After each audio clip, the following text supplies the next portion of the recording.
Y'all gonna have to get louder if y'all gonna match the atrium. Y'all get louder. Come on, get louder. Come on.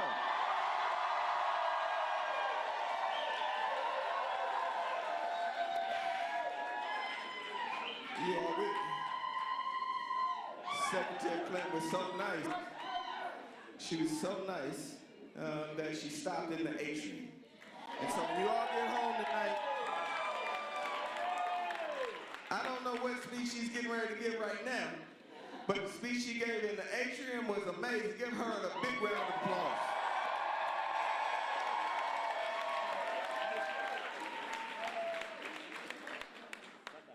You all, we're so happy to have Secretary Clinton here today. And I just wanted to, I'm fortunate enough to be the mayor of Atlanta, and I'm also sane enough to be supporting her for President of the United States.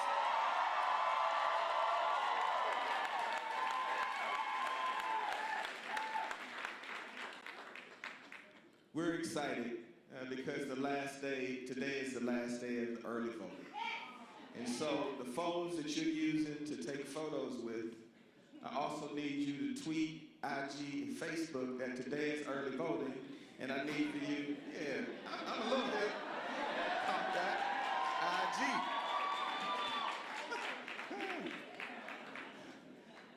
Because we got some business to handle on March 1. Right?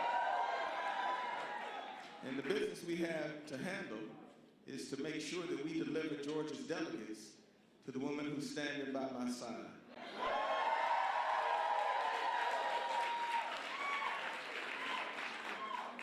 Dan, my brother Tracy, everybody who's in the house today, we all know why we're supporting Secretary Clinton. There was never a doubt in my mind who I was going to stand shoulder to shoulder with. And through the highs and the lows, we never blinked and we never wavered because we know that all she has to do is win this election and she's going to be an amazing president. Nobody doubts.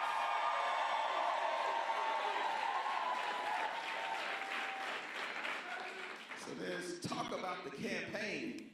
There is no question about the job she's going to do as the 45th president of the United States. And so yesterday, I've been thinking about Secretary Clinton. I think about how a woman who went to Yale Law School did incredibly well. She didn't go to Wall Street. You know where she went? She went to South Carolina, and then she went to Alabama, and then she went to Arkansas.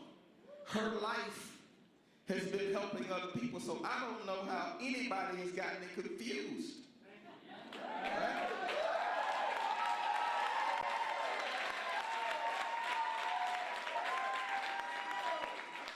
And then when she became First Lady of the United States of America, of course she did an amazing job doing the traditional duties of First Lady, but she also decided that she wanted to take on expanding health care.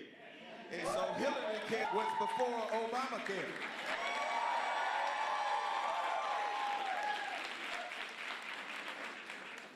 But I think her effort made it a little more likely and a little easier, as hard as it was for the 44th president to get 18 million people insured.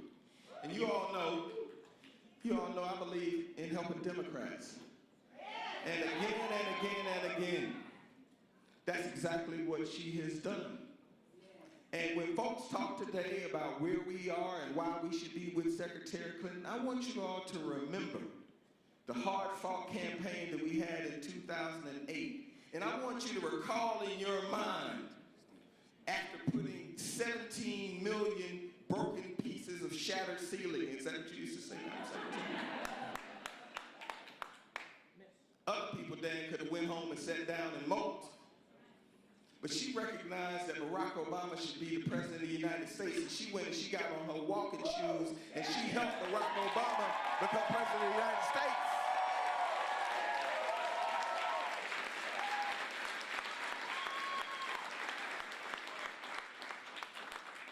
And what did our president do? He was sane enough to recognize that he should make her Secretary of State and that she would do an amazing job.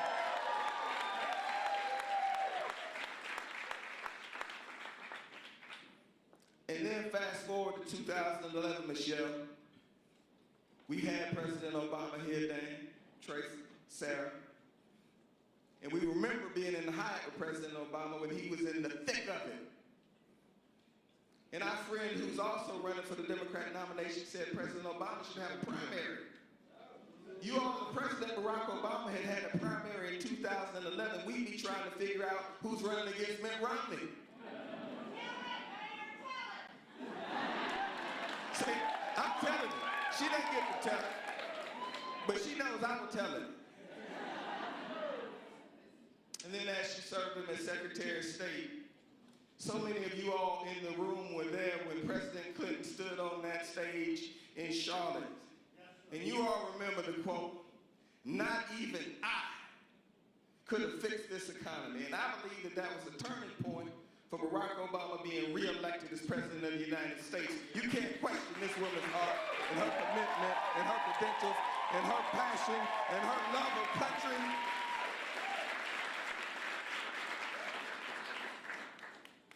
And so, ladies and gentlemen, I see the people who love me, giving me advice. I woke up, I asked Sarah, I said, how should I introduce Secretary Clinton? Because I'm so excited, I've been working so hard. So Sarah was getting my daughter, Maria Kristen, who's here ready to come. Maria got to skip school today. And so Sarah said, I would do it this way. She said people who are really special, you could introduce them by a short name. So the more special a person is, the shorter their introduction can be. She said, you know, like Beyonce. She said, you know, like Prince. Like Her Majesty, Her Royal Highness. And so, ladies and gentlemen, I'm here to introduce you to and bring out the next President of the United States of America, Hillary Clinton. God bless you.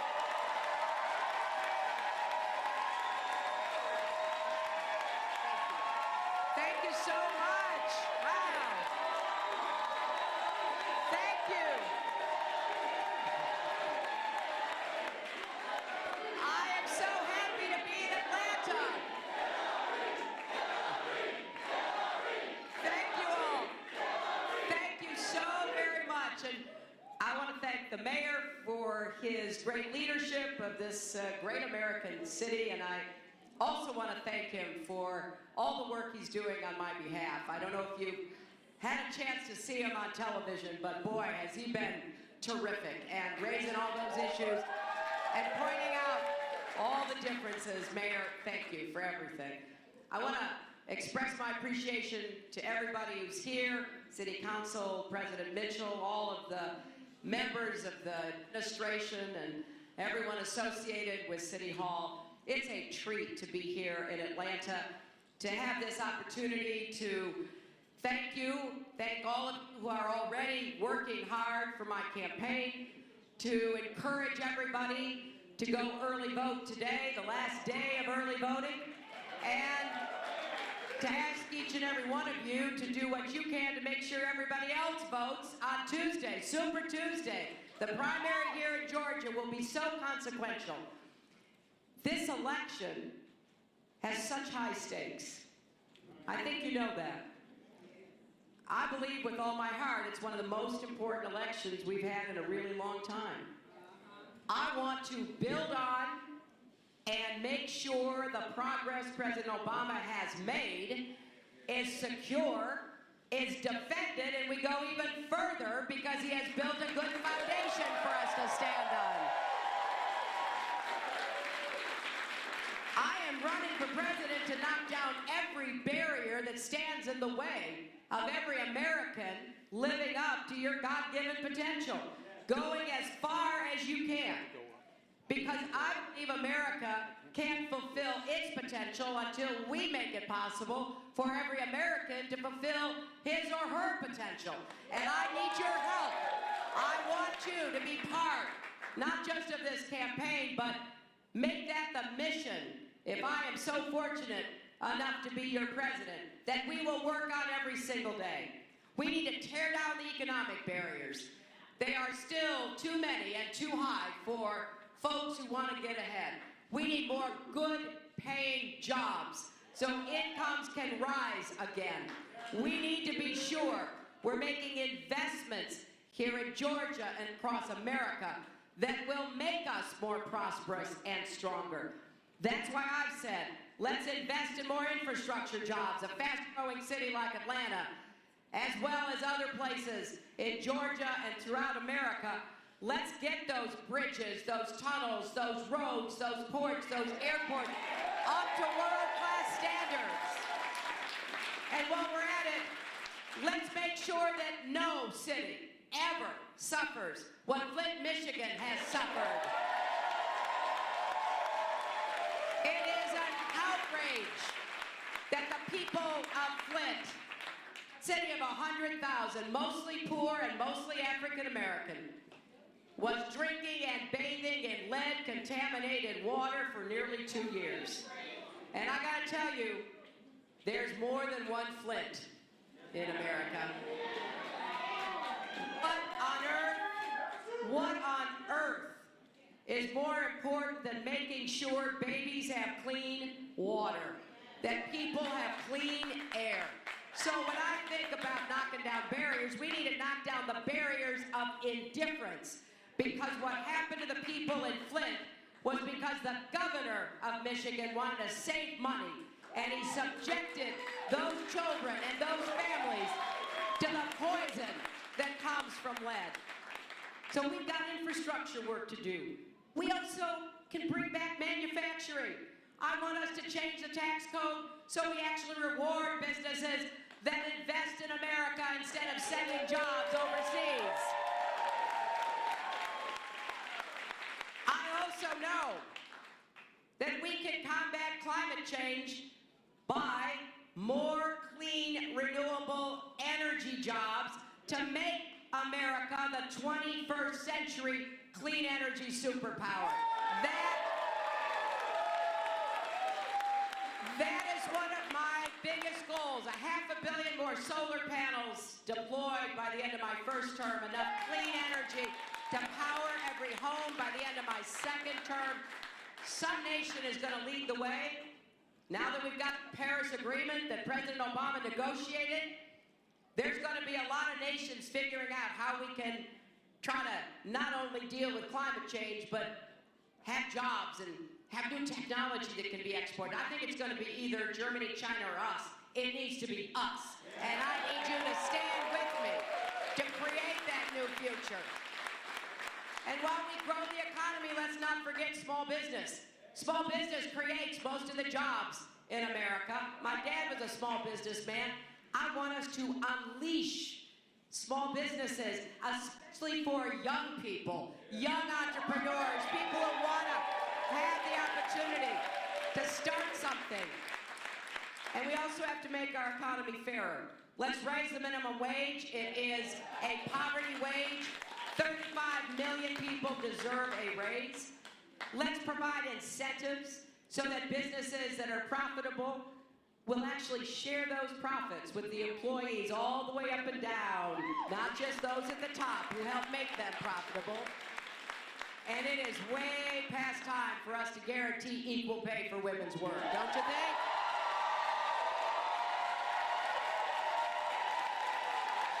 Now,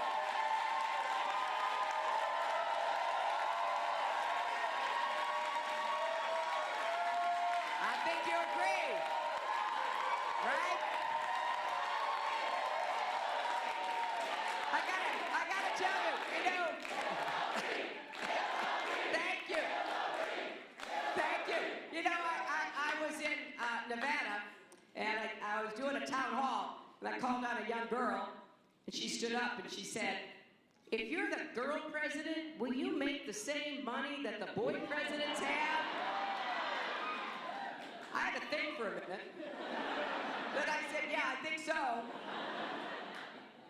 But this is not just a woman's issue. This is a family issue. It's an economic issue. Now, everything I've just said, the Republicans disagree with. First and foremost, this election is going to be a big debate about the economy. Because I got to tell you, we'll get to that, too. But it's going to be a big debate about the economy because they don't agree that we need to do much of anything. after they got us into that huge Great Recession. And make no mistake about it, it was their policies, their failure to regulate Wall Street, their failure to regulate the mortgage market. You know, I feel this personally because some of you might remember at the end of my husband's term, and I thank the mayor for referencing his speech in Charlotte, we were doing pretty good. We got 23 million new jobs. Incomes were going up for everybody, not just people at the top. Rewrite history. It was a Democratic president who got incomes going up for everybody. And then along came a Republican president. Back to trickle-down economics. And boy, did we pay a big price. Right after the '08 election, President-elect Obama called me, asked me to come see him in Chicago. I didn't know why. It turned out, as the mayor said, he wanted to ask me to be Secretary of State. But before we got to that, he said it is so much worse than they told us. We were losing 800,000 jobs a month. I do not think President Obama gets the credit he deserves for digging us out of the ditch that the Republicans put us in the first place.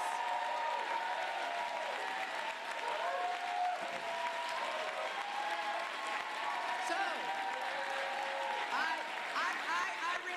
don't know who they're going to nominate, but I look forward to debating any of them about the economy. And I look forward to debating any of them about health care, too. You know, it's right. Before it was called Obamacare, it was called Hillary Care, because I was trying to get us to universal health care coverage. We weren't successful. I turned around and worked with Democrats and Republicans to create the Children's Health Insurance Program. 8 million children are now insured. And I was thrilled when President Obama passed and signed into law the Affordable Care Act. We Democrats have been trying to do this since Harry Truman. Look at what's been accomplished. Now nearly 19 million people have insurance because of the Affordable Care Act. Who are the people who have insurance? Well, I'll tell you who they are. They're people not on Medicare, not on Medicaid, not veterans who go to the VA, not children on the Children's Health Insurance Program, not folks who are working for employers who help provide insurance. These are working people who don't make enough money, go and buy insurance without the help they get under the Affordable Care Act. I have met so many people in this country who come up and thank me for defending the Affordable Care Act. And they tell me their stories. In the atrium, I was telling a story I just heard literally yesterday in South Carolina. A woman came up and said, "Thank you for defending the Affordable Care Act. It saved my life." I said, "What happened?" She said, "You know, I worked. I couldn't afford insurance. I didn't have insurance for years. And then finally, with the Affordable Care Act, I could buy a policy. So I went to the doctor for the first time and told him I'd been having these headaches for quite some time. He found out I had brain cancer, the woman told me. And he said, it's a good thing you came to see me because we can treat it. But if you'd waited too much longer, it would not have been possible. So here's a woman telling me literally that President Obama's Affordable Care Act saved her life. I hear stories like this all over. For the life of me, I do not understand how anybody can talk about repealing something that is helping so many millions of Americans. But I'll tell you this, when they're not insulting each other, the Republican candidates all agree they're going to repeal and get rid of the Affordable Care Act. But you have ever noticed they never really tell you what they're going to put in its place? Because they know we won't like it. And here's why. Because they just want to basically go back to the insurance companies calling all the shots. I remember all the people who could not get insurance before the Affordable Care Act because they had pre-existing conditions. I know that women, we paid more for our health insurance than men. Young people couldn't get on their parents' policy until the age of 26, so they were basically uninsured. We can't go back there. So you can count on me I will never let the Republicans repeal the Affordable Care Act. But here's what I will do. I'll work to improve it, to get the cost down, and I'm going to pay special attention to getting the cost of prescription drugs down.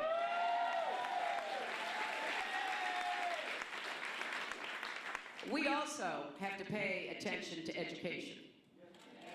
We got to do our very best so that it doesn't matter what zip code you're living in, you have the same right and the same access to a quality education.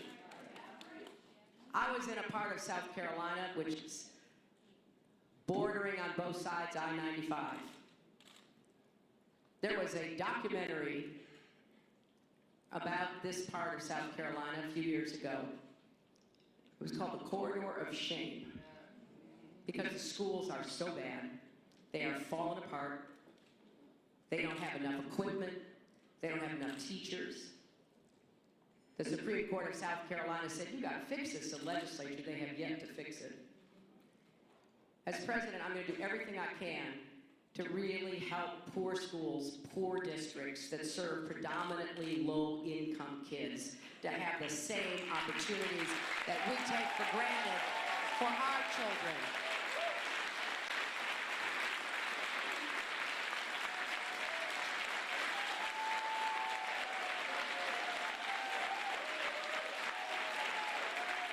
And one of the most important things we can do is to have early childhood education. And you have a program here in Georgia. I want to support it.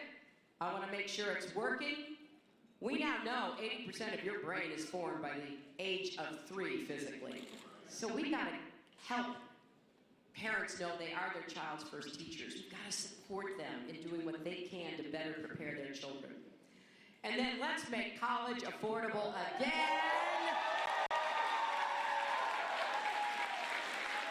I'll tell you what, I have a plan to make it possible for you to go to any public college or university without having to borrow money to pay for tuition. Debt-free tuition. My plan is a compact. I want the states to spend more money investing in higher education. I'll tell you what, we have enough prisons. We need to be spending money on our colleges and our universities.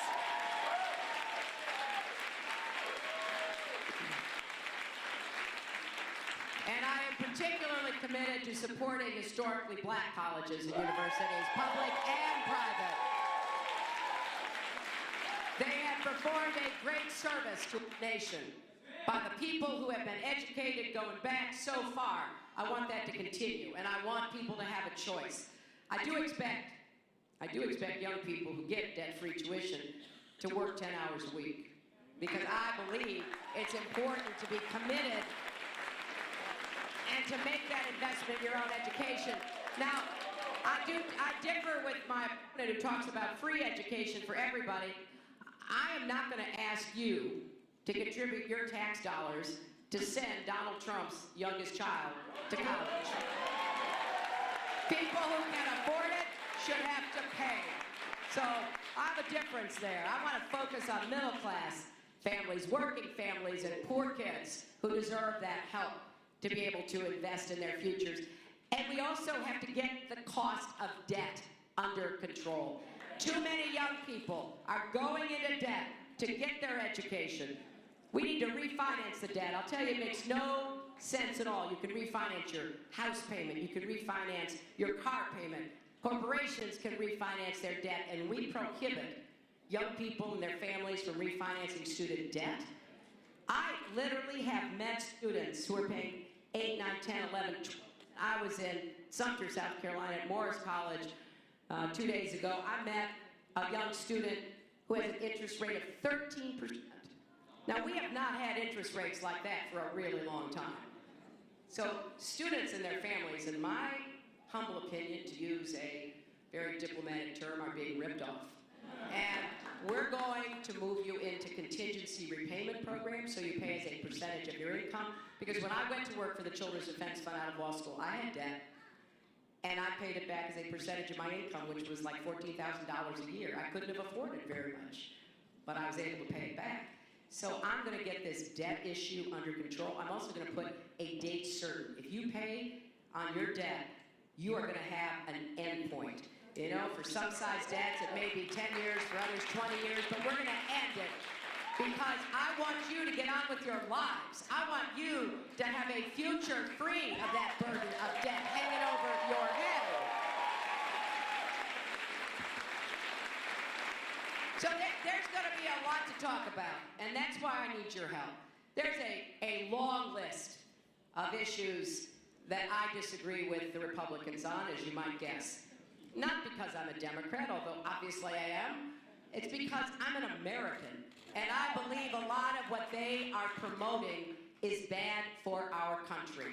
In addition to their failed economic policies, their desire to repeal the Affordable Care Act, their unwillingness to deal with education, they seem to be against nearly every right that we have achieved in the last many decades. Human rights, civil rights, women's rights, gay rights, voters' rights, workers' rights. They talk about them as though nobody would be affected. Well, I want you to know where I stand. I stand for a woman being able to make her own health care decisions, and I will defend Planned Parenthood.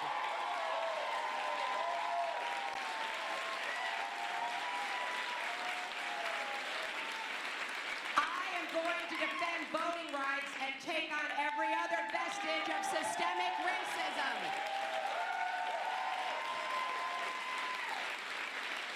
I support criminal justice reform, and I support ending the era of mass incarceration, diverting people from the jail and prison system in America.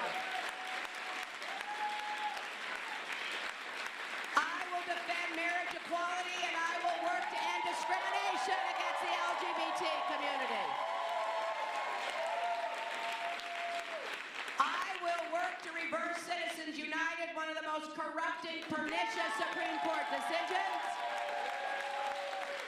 by appointing justices who care more about your right to vote than a billionaire's right to buy an election. And it's important to recognize that when we talk about elections and voting rights, that is so fundamental to our democracy. I met a 102-year-old woman the other day in Sumter, South Carolina. She'd gone to register to vote. And they asked her for her birth certificate. She said, I don't think I've seen my birth certificate in 40 or 50 years, Mayor. What part of democracy are these Republican governors and legislatures and members of Congress afraid of? Our nation has worked so hard to overcome all of the barriers that we had in our Constitution, that we had from slavery to segregation to Jim Crow. That's the path we need to be on. That's what John Lewis bled for on the Edmund Pettus Bridge. That is what Dr. King died for. And we must rise up and make it very clear we are not going back. We are standing up for every single American's right to vote.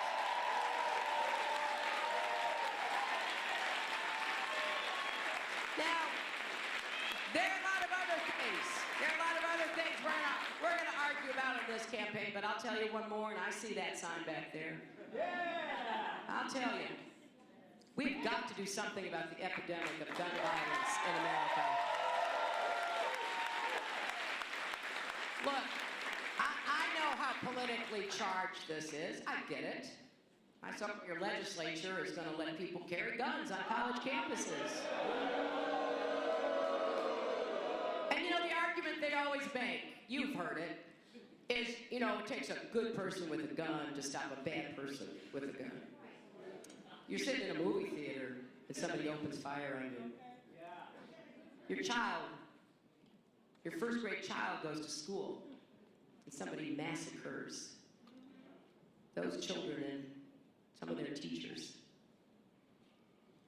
I have been privileged to get to know and now work with mothers who have lost their children to violence, some to police actions. That's why we need to hold up those police officers and departments that are doing right, that are taking care of the community they are sworn to protect. And we've got to help our police officers rethink that the first response can't be reaching for a gun. What can we do to de-escalate? And then some of these mothers have lost their children to senseless violence. Trayvon Martin's mother. Her son went out to buy a package of Skittles, staying with his dad where his father lived in this condo complex, minding his own business, talking on the phone to a girl, and a guy who felt empowered because he had a gun, stalked him, and then killed him. Jordan Davis, a young teenager out with his friends, driving around as young men do, playing music, a little loud, but minding their own business. They stopped and one of the young men went in to buy something and a car pulled up and the driver yelled at them to turn down the music, and the young man just ignored him and maybe said something in response. So he pulled out a gun and he started shooting, and he murdered Jordan Davis. There is something so profoundly troubling about what is happening. So that's why I support the President's proposals for executive action. We need comprehensive background checks. We need to close the gun show loophole, the online loophole. We need to close what's called the Charleston loophole, where that young man, because of a loophole my opponent voted for, was able to get a gun after 3 days, even though the background check was not complete. We need to strip the immunity that the Congress voted for, including my opponent, giving gun makers and sellers immunity from any liability, the only industry in our country that has been given that. But the gun lobby has become so extreme that they won't even let Congress pass legislation prohibiting anybody on the no-fly list, and you're on it because there's some evidence you might have terrorist leanings or connections. They won't even let us use the no-fly list to prohibit people who are on it from buying guns. This is so indefensible. And it's got to be something we take on. And everything I've told you, background checks and the like, is supported not only by 92% of the American people, but by 85% of gun owners. The gun lobby intimidates elected officials. And we've got to stand up to that intimidation. You know, people talk about the powerful lobbies in Washington, Wall Street, big oil, the drug companies, the insurance companies. The most powerful lobby is the gun lobby. And it is distorting our Constitution, and it is creating an environment in which, on average, 90 people a day die from guns, 33,000 people a year. Now, I will need your help in this campaign, and if I am so fortunate, as your president, because I'm going to take them on every single chance I get.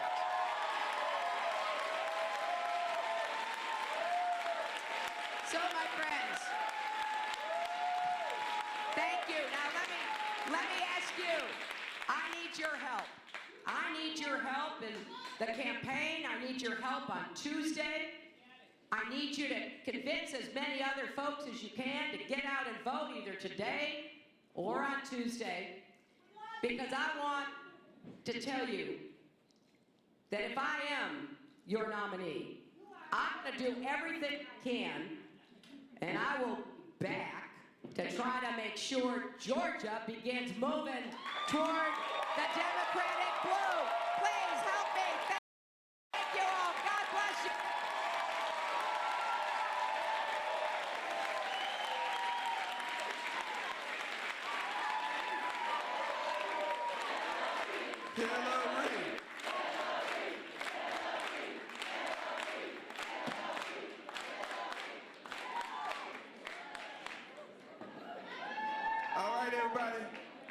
So the secretary's over here.